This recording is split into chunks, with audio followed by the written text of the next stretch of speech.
ఓం నమ శివాయ. శ్రీమాత్రే నమః. జై కాలభైరవాయ. చాలామంది దేవాలయాలు కట్టాలి, గుళ్ళు కట్టాలి అని చెప్పి చాలామందికి ఆసక్తి కలుగుతుంది. మంచిదే, మంచి నిర్ణయమే. కానీ దేవాలయం కట్టడం అనేది ఆషామాషి కాదు. అది పూర్వజన్మ సుకృతం. కట్టుకోవచ్చు, తప్పేమీ లేదు. కానీ మనం ఉన్న దేవాలయాలకే సరిగ్గా ధూపదీప నైవేద్యాలు ఉండట్లేదు. కొత్తగా దేవాలయాలు కట్టి వాటికి సరైన పోషకం లేకపోయినా, ధూపదీప నైవేద్యాలు లేకపోయినా మరి వాటి పరిస్థితి ఏంటండి?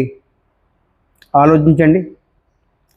దేవాలయాలు కట్టిన వాళ్ళు పూర్వీకుల దగ్గర నుంచి కూడా వంశపారంపర్యంగా కొంతమందికి ఆర్థిక ఇబ్బందులు, కుటుంబ కలహాలు, వంశం అభివృద్ధి కాకపోవడం ఇలాంటివి జరుగుతున్నాయి. అవునా? ఆ వంశంలో ఉన్న వాళ్ళకి ఎవరికో ఒకరు ప్రాణహాని కలగడం ఎందుకు కలుగుతుంది అండి? దేవాలయం అనేది ఒక శక్తి లాంటిది.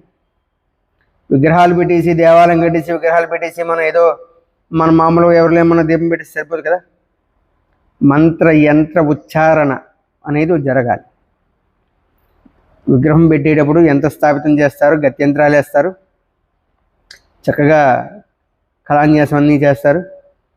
ఆ విగ్రహానికి సరిగ్గా ఆరాధన జరగాలి, పోషణ అనేది జరగాలి.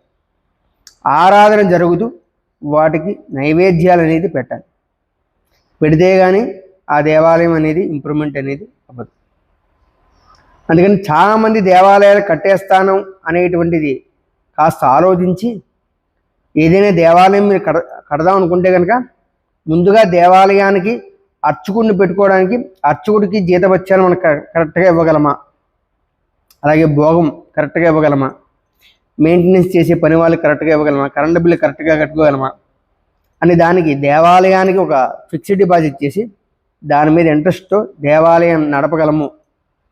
ఏదో హుండీ వచ్చేస్తుంది తీసివచ్చు, ఏదో డొనేషన్ వచ్చి కాకుండా ఎవరి మీద ఆధారపడకుండా ధర్మకర్త అయిన వాళ్ళు ఆ ఇంట్రెస్ట్తో దేవాలయం నడిపేటువంటి శక్తి మీకు ఉండగలిగితే దేవాలయాలు కట్టండి. లేకపోతే ఉన్న దేవాలయాలు ఉన్నాయి, చాలా దేవాలయాలు ఉన్నాయి, అవన్నీ మీరు దత్త తీసుకోండి, చక్కగా మీరు నడిపించండి. ఏదైతేనేమి భక్తితో చేయాలి. నాది నేనే చేయాలి అని అనుకోకుండా భక్తితో చేస్తే చక్కగా అన్ని దేవాలయాలు కూడా నిలబడతాయి. ఆయురారోగ్యశ్వలతో అందరూ కూడా సుఖశాంతులతో ఉంటారు.